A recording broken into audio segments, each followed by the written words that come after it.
শিক্ষাৰ্থীসকল তোমালোকৰ পোহৰৰ বাটেৰে আগবঢ়া গাঁওখন পাঠটোৰ এটা ভাষা বিষয়ক প্ৰশ্ন আছে। সেই প্ৰশ্নটো হৈছে উপসৰ্গৰে একোটিকৈ শব্দ গঠন কৰা। এতিয়া মই এই প্ৰশ্নটোৰ উত্তৰ তোমালোকক বুজাবলৈ বিচাৰিছো। এটা উপসৰ্গ প্ৰথমতে উপসৰ্গ কি এটো আমি ভালদৰে জানি ল'ব লাগিব। উপসৰ্গ হৈছে যিবোৰ সৰ্গ মূল বা প্ৰকৃতিৰ আগত বহে সেইবোৰ সৰ্গকে উপসৰ্গ বোলে। এই উপসৰ্গবোৰ বাওঁহাতে বহে আৰু সদায় মনত ৰাখিবা উপসৰ্গযুক্ত শব্দবোৰ সাধাৰণতে বিশেষ্য বা বিশেষণ হয়। এতিয়া ইয়াতে আছে যিবোৰ সৰ্গ মূল বা প্ৰকৃতিৰ আগত বহে। এতিয়া সৰ্গ মানে তোমালোকে গম পাব লাগিব। সৰ্গ হৈছে এনে কিছুমান চিন যিবোৰ শব্দটোৰ মূল ৰূপৰ আগত বা পিছত বহি সদায় অৰ্থৰ পৰিৱৰ্তন কৰে। সংস্কৃত ভাষাত উপসৰ্গ হৈছে 20টা। এই তলত মই লিখি দিছো উপসৰ্গ 20টা।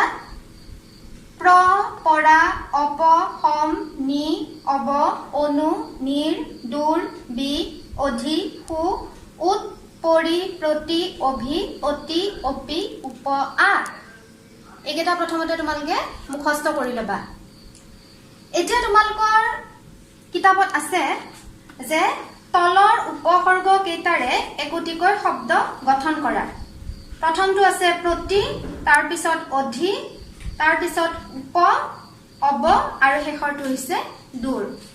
এতিয়া চাওঁচোন প্ৰতিৰে তোমালোকক শব্দ গঠন কৰিবলৈ দিয়া হৈছে। প্ৰতি উপসৰ্গৰে শব্দ গঠন কৰা হৈছে প্ৰতি শব্দ আৰু প্ৰতি ৰূপ।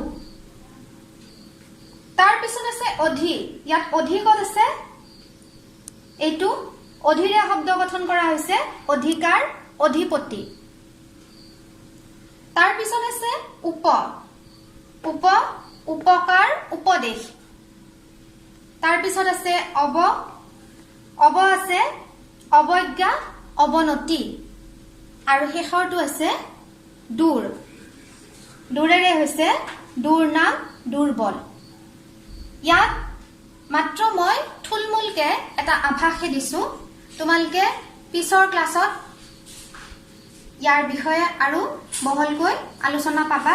সৰ্গৰ বিষয়ে, উপসৰ্গৰ বিষয়ে, সৰ্গ কেইবিধ, উপসৰ্গ, মধ্যসৰ্গ, পৰসৰ্গ। অসমীয়া ভাষাত মধ্যসৰ্গৰ ব্যৱহাৰ নাই, কেৱল উপসৰ্গ আৰু পৰসৰ্গ আছে।